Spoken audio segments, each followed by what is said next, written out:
ಸರ್ವತ್ನ cake ವಯಸ್ಸು ಆಗ್ಲಿಂದ ಸಿರಾ ಕರೆಸಿ. ನಮಸ್ಕಾರ ಗುರು.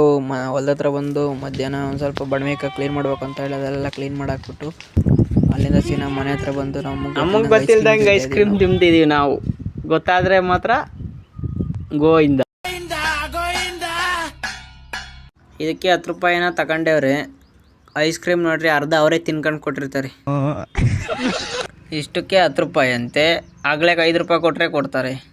ನಾವು ಹೋಗಿ ಇಲ್ಲಿಗೆ ಹೋಗಿ ಸಿಕ್ಕಿದ್ದೆ ಚಾನ್ಸ್ ಅಂತ ಹೇಳಿ ಸರ ನೆಕ್ಕೊಂಡು ಬಿಸಾಕ್ ಸುಮ್ಮನೆ ಅರ್ಧಕ್ಕೆ. ನನಗೆ ಎಷ್ಟು ಚೀಪ್ ಅನಿಸ್ಬಿಡ್ತು ಅಂದ್ರೆ ನಿಮ್ಮ ಈ ಥರದೆಲ್ಲ ಇದಾರೆ ಜನ. ನನ್ನ ತಂಗಿ ಕುರ್ಕುರಿ ಎಲ್ಲ ನಾನೇ ತಿಂದಾಕ ಸುಮ್ಮನಾಗಿದ್ದೀನಿ. ಇವಾಗ ಮಕ್ಕಳ ಗ್ಯಾರಂಟಿ. ಆಮೇಲೆ ನಮ್ಮ ಹೇಮಂತ್ ವ್ಲಾಗರ್ ಬರ್ತಿದ್ರು, ಒಂದು ರೀಲ್ಸ್ ಮಾಡ್ಬೇಕಂತ ಹೇಳಿ ನೆಲ ನೋಡ್ಕೊಂಬರ್ತಾವ. ಅದೇನು ಕಾಣಿಸುತ್ತೋ ಗೊತ್ತಿಲ್ಲ. ವಿಡಿಯೋ ವಾಯ್ಸ್ ಕೊಡೋವಾಗಲೇ ಬ್ಯಾ ಅಂತ ಇವನು. ಆಮೇಲೆ ಇನ್ನೊಬ್ಬ ಹುಡುಗ ಎಂಟ್ರಿ ಕೊಟ್ಟ. ಅಲ್ಲೆಲ್ಲ ಬಿಟ್ನಪ್ಪ. 36, 34 ಎಲ್ಲ ಬಿಟ್ಬಿಟ್ನಪ್ಪ.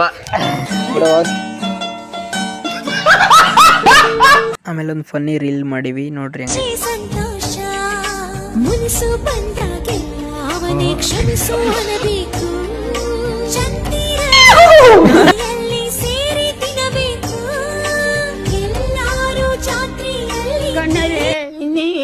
ನೋಡ್ಬೇಕು ಕಾಣೆ ಆಯ್ತು. ಆಮೇಲೆ ರಂಗಣ್ಣ ನೈಟ್ 9 ಗಂಟೆಗೆ ಸಿರಾಕ್ ಹೋಗೋಣ ಬಾ ಅಂತ ಕರ್ಕೊಂಡ್ರು. ಸಿರಾಕ್ ಏನಕ್ಕಪ್ಪ ಅಂದ್ರೆ ಅಣ್ಣನ ಬರ್ತಡೇ. ಹಾಲು ಸುರಿದಂಗೆ ಪ್ರತಿ ಹೆಜ್ಜೆ ಜೇನು ಹರಿದಂಗೆ ನನ್ನ ಅಣ್ಣ ನಗುತ್ತಾ ಇದ್ರೆ ಸಾಕು, ಅದೇ ಅಟ್ಯಾಚ್ಮೆಂಟ್. ಆಯ್ತು.